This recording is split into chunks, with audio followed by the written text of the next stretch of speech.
Suivre Jésus, être ses témoins sur le chemin de l'Évangile, présence d'amour, signe d'espérance au cœur de notre monde. Voilà notre don de chaque jour. Seigneur, tu nous appelles à suivre ton chemin. Tu nous as choisis, toi le Dieu fidèle, garde en notre cœur le feu de ton amour pour dire ton alliance. Suivre Jésus, être ses témoins sur le chemin de l'Évangile, présence d'amour, signe d'espérance au cœur de notre monde. Voilà notre don de chaque jour. Nous sommes réunis au nom du Père, du Fils et du Saint-Esprit. Le Seigneur soit avec vous. Bonjour, bienvenue en ce vendredi de la 2e semaine de Pâques. Et en ce vendredi, voilà que Gamaliel vient apporter une parole de sagesse, une parole qui aujourd'hui serait du lâcher-prise, qui serait de l'abandon au Père, mais tout simplement de permettre à Dieu de pouvoir agir. Alors, aujourd'hui, tournons-nous résolument vers notre Seigneur et nous accorde son pardon et surtout son amour infini.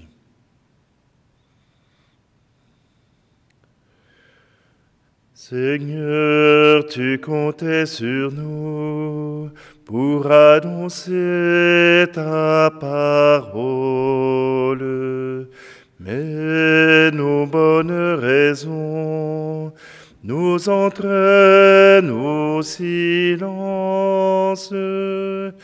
Kyrie eleison, Kyrie eleison.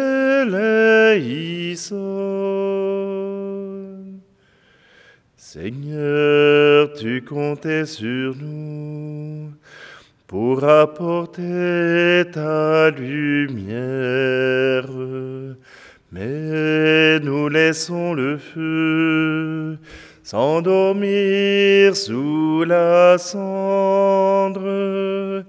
Christ eleison, Christ eleison. Seigneur, tu comptais sur nous pour prendre soin de tes pauvres, mais nous rêvons toujours d'entasser nos richesses. Kyrie eleison, Kyrie eleison.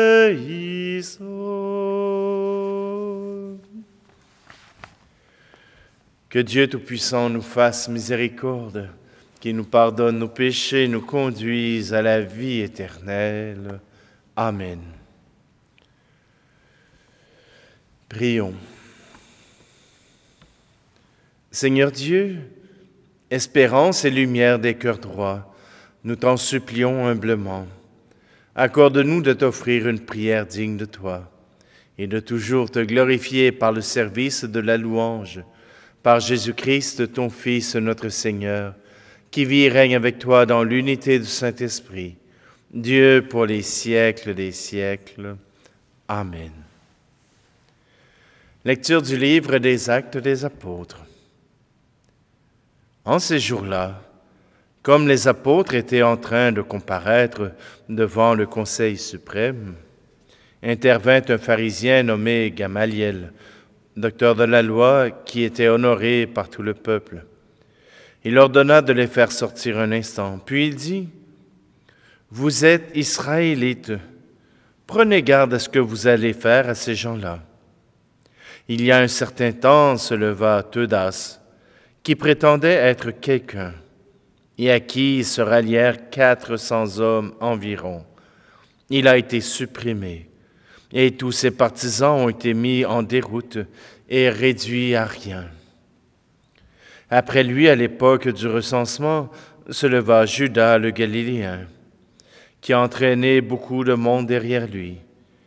Il a péri lui aussi, et tous ses partisans ont été dispersés.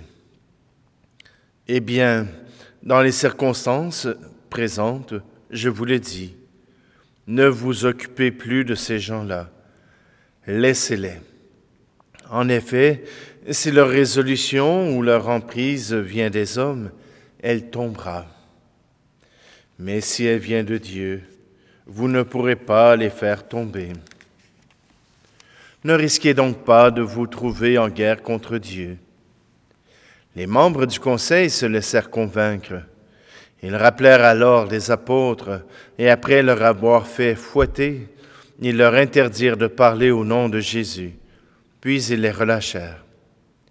Quant à eux, quittant le Conseil suprême, ils repartaient tout joyeux d'avoir été jugés dignes de subir des humiliations pour le nom de Jésus. Tous les jours au temple et dans leur maison, sans cesse ils enseignaient et annonçaient la bonne nouvelle. Le Christ, c'est Jésus. Parole du Seigneur. J'ai demandé une chose au Seigneur, habiter sa maison. Le Seigneur est ma lumière et mon salut. De qui aurais-je crainte? Le Seigneur est le rempart de ma vie. Devant qui tremblerais-je? J'ai demandé une chose au Seigneur, habiter sa maison. J'ai demandé une chose au Seigneur, la seule que je cherche, habiter la maison du Seigneur tous les jours de ma vie, pour admirer le Seigneur dans sa beauté et m'attacher à son temple. J'ai demandé une chose au Seigneur, habiter sa maison. J'en suis sûr, je verrai les bontés du Seigneur sur la terre des vivants. Espère le Seigneur, sois fort et prends courage. Espère le Seigneur. J'ai demandé une chose au Seigneur, habiter sa maison. Alléluia, alléluia, alléluia, alléluia, alléluia, alléluia, alléluia, alléluia. L'homme ne vit pas seulement de pain, mais de toute parole qui sort de la bouche de Dieu. Alléluia, alléluia, alléluia, alléluia, alléluia, alléluia, alléluia, alléluia.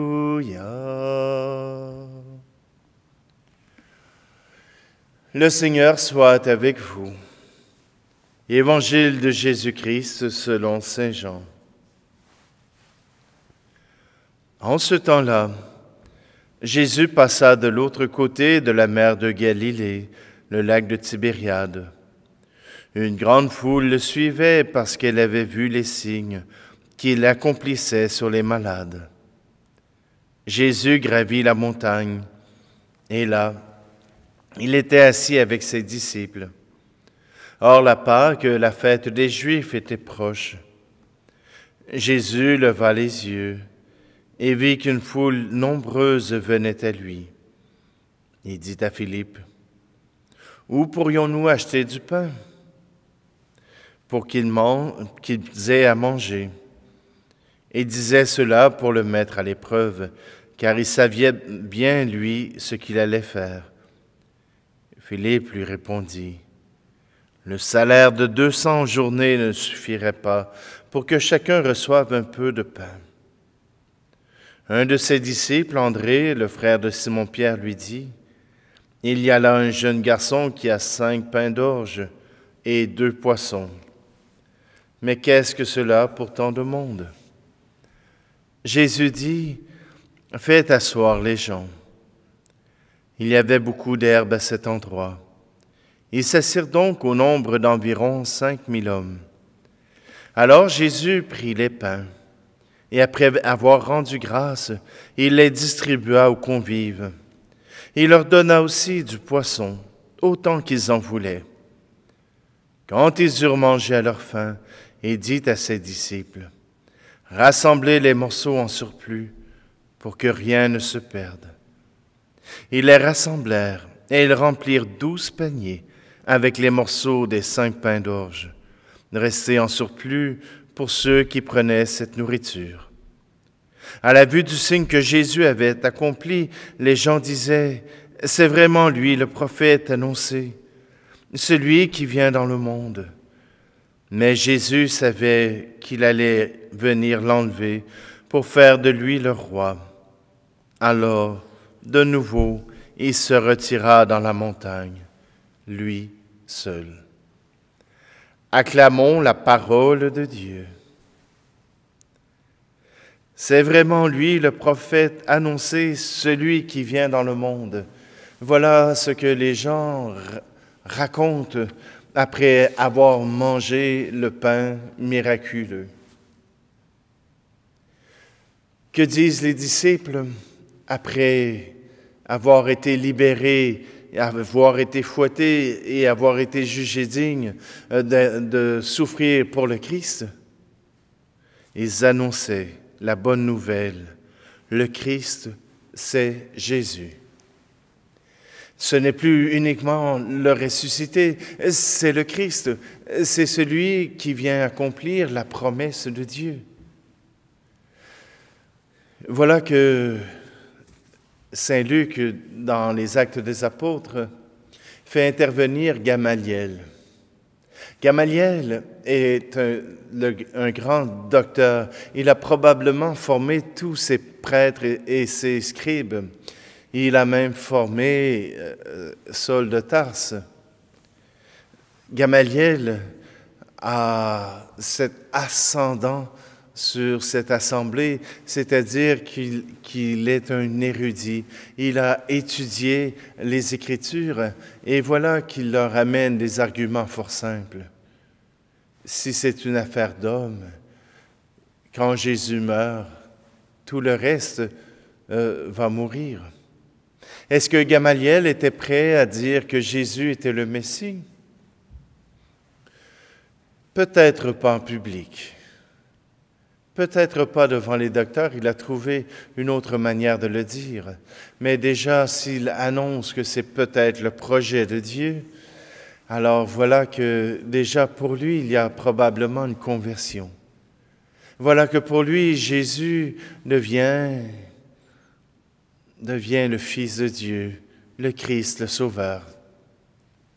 C'est le témoignage d'un sage d'Israël. Les apôtres qui avaient continué d'enseigner, qui ne s'étaient pas arrêtés d'enseigner à cause des menaces que leur professaient les prêtres, ont pu, après cela, proclamer sans peur.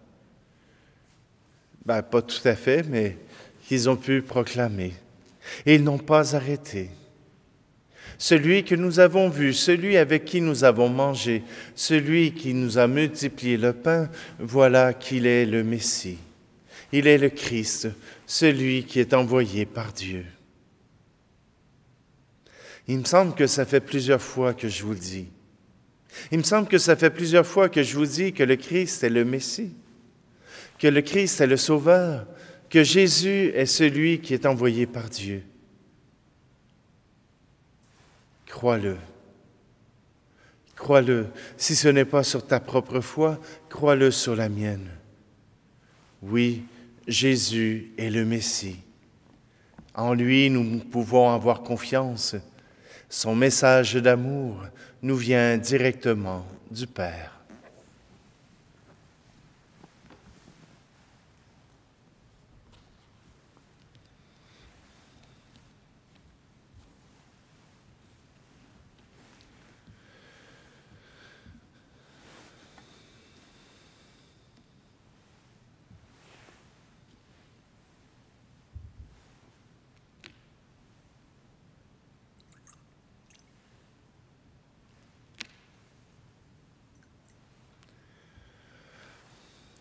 Tu es béni, Seigneur, Dieu de l'univers, toi qui nous donnes ce pain, fruit de la terre et du travail des hommes et des femmes, et deviendra pour nous le pain de la vie.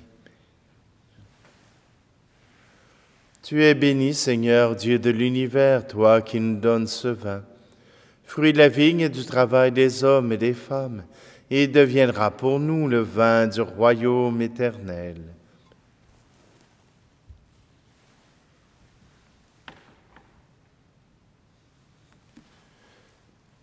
Prions ensemble au moment d'offrir le sacrifice de toute l'Église. Reçois avec bonté les offrandes de ta famille, nous t'en prions, Seigneur. Garde-la sous ta protection, qu'elle ne perde aucun des bienfaits déjà reçus et parvienne aux dons éternels par le Christ, notre Seigneur. Le Seigneur soit avec vous. Élevons notre cœur. Rendons grâce au Seigneur notre Dieu. Vraiment, il est juste et bon pour ta gloire et notre salut, de te louer, Seigneur, en tout temps, mais plus encore de te glorifier en ces jours où le Christ, notre Pâque, a été immolé. Il continue de s'offrir pour nous et demeure éternellement notre défenseur auprès de toi. Immolé, il a vaincu la mort. Mis à mort, il est vivant pour toujours.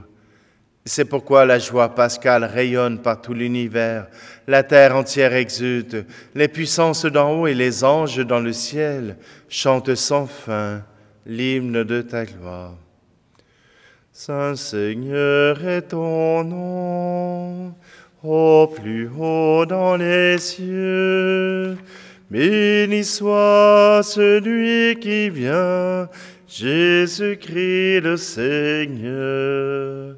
Cieux et terre sont remplis, ta joie brille en nos cœurs. Acclamons, acclamons, Jésus-Christ le Seigneur. Toi qui es vraiment saint, toi qui es la source de toute sainteté, Seigneur, nous te prions. Sanctifie ces offrandes en répandant sur elles ton esprit, qu'elles deviennent pour nous le corps et le sang de Jésus le Christ, notre Seigneur. Au moment d'être livré et d'entrer librement dans sa passion, il prit le pain.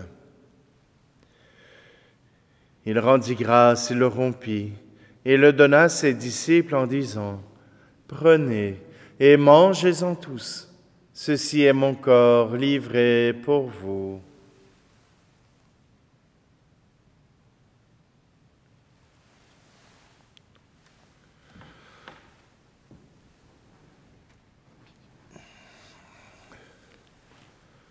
De même, après le repas, il prit la coupe.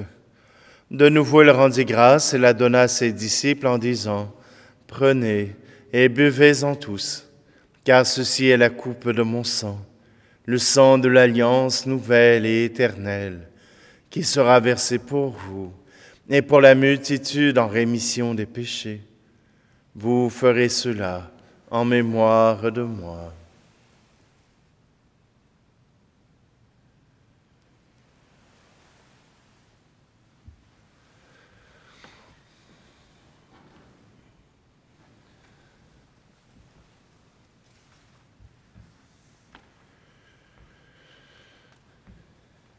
Christ est mort pour nous, Christ est ressuscité, nous t'attendrons, Seigneur Jésus.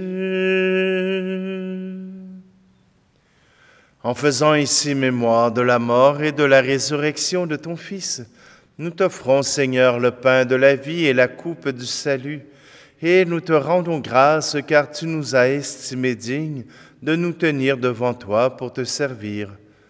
Humblement nous te demandons qu'en ayant part au corps et au sang du Christ, nous soyons rassemblés par l'Esprit Saint en un seul corps. Souviens-toi, Seigneur, de ton Église répandue à travers le monde. Fais-la grandir dans ta charité, en union avec notre pape François, notre archevêque Luxire, et tous les évêques, les prêtres et les diacres. Souviens-toi aussi de nos frères et sœurs qui se sont endormis dans l'espérance de la résurrection, et souviens-toi dans ta miséricorde de tous les défunts. Accueille-les dans la lumière de ton visage. Et sur nous tous, enfin, nous implorons ta bonté. Permets qu'avec la Vierge Marie, la bienheureuse Mère de Dieu, avec Saint Joseph, son époux, les apôtres et tous les saints qui ont fait ta joie au long des âges, nous ayons part à la vie éternelle et que nous chantions ta louange et ta gloire par ton Fils, Jésus, le Christ. Par lui, avec lui et en lui, à toi, Dieu le Père Tout-Puissant, dans l'unité du Saint-Esprit, tout honneur et toute gloire pour les siècles des siècles. Amen.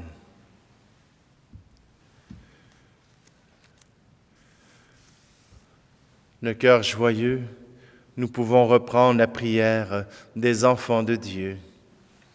Notre Père qui es aux cieux, que ton nom soit sanctifié, que ton règne vienne, que ta volonté soit faite sur la terre comme au ciel. Donne-nous aujourd'hui notre pain de ce jour. Pardonne-nous nos offenses, comme nous pardonnons aussi à ceux qui nous ont offensés. Et ne nous laisse pas entrer en tentation, mais délivre-nous du mal. Délivre-nous de tout mal, Seigneur, et donne la paix à notre temps. Soutenus par ta miséricorde, nous serons libérés de tout péché, à l'abri de toute épreuve, nous qui attendons que se réalise cette bienheureuse espérance, l'avènement de Jésus-Christ, notre Sauveur. Car c'est à toi qu'appartiennent le règne, la puissance et la gloire, pour les siècles des siècles. Seigneur Jésus-Christ, tu as dit à tes apôtres, « Je vous laisse la paix, je vous donne ma paix. » Ne regarde pas nos péchés, mais la foi de ton Église, pour que ta volonté s'accomplisse. Donne-lui toujours cette paix et conduis-la vers l'unité parfaite, toi qui vis et règnes pour les siècles des siècles. Amen. Que la paix du Seigneur soit toujours avec vous. Agneau de Dieu qui enlève le péché du monde, prends pitié de nous. Agneau de Dieu qui enlève le péché du monde, prends pitié de nous. Agneau de Dieu qui enlève le péché du monde, donne-nous la paix.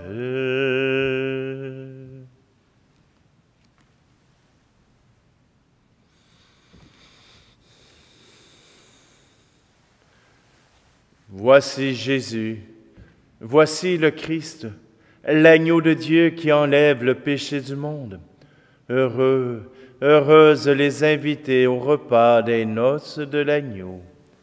Seigneur, je ne suis pas digne de te recevoir, mais dis seulement une parole et je serai guéri.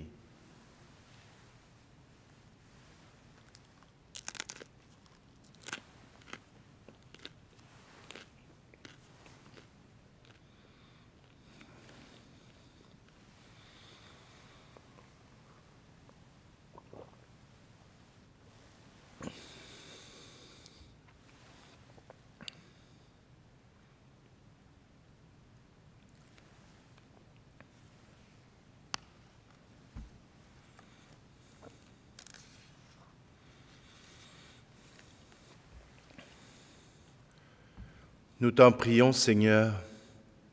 Continue de protéger avec tendresse ceux et celles que tu as sauvés. La passion de ton Fils les a rachetés, qu'ils trouvent leur joie dans sa résurrection. Lui qui vit et règne pour les siècles des siècles. Amen. Et maintenant, dites simplement la bonne nouvelle. Non, des fois, ça peut être « Hey, tu connais la dernière nouvelle? Jésus est ressuscité. » Bon, peut-être qu'il y a des gens qui vont dire « Bon. » Et c'est pas grave. Simplement que de faire réagir, de faire réfléchir, c'est toujours bon. Le Seigneur soit avec vous et que Dieu Tout-Puissant vous bénisse, lui qui est Père, Fils et Esprit Saint. Allez dans la paix du Christ. Alléluia. Tu es ma lumière, tu es mon abri, tu es mon espérance, Seigneur, tu es ma vie. Tu marches avec moi, tu me conduis près de toi. Tu marches avec moi, tu guides mes pas.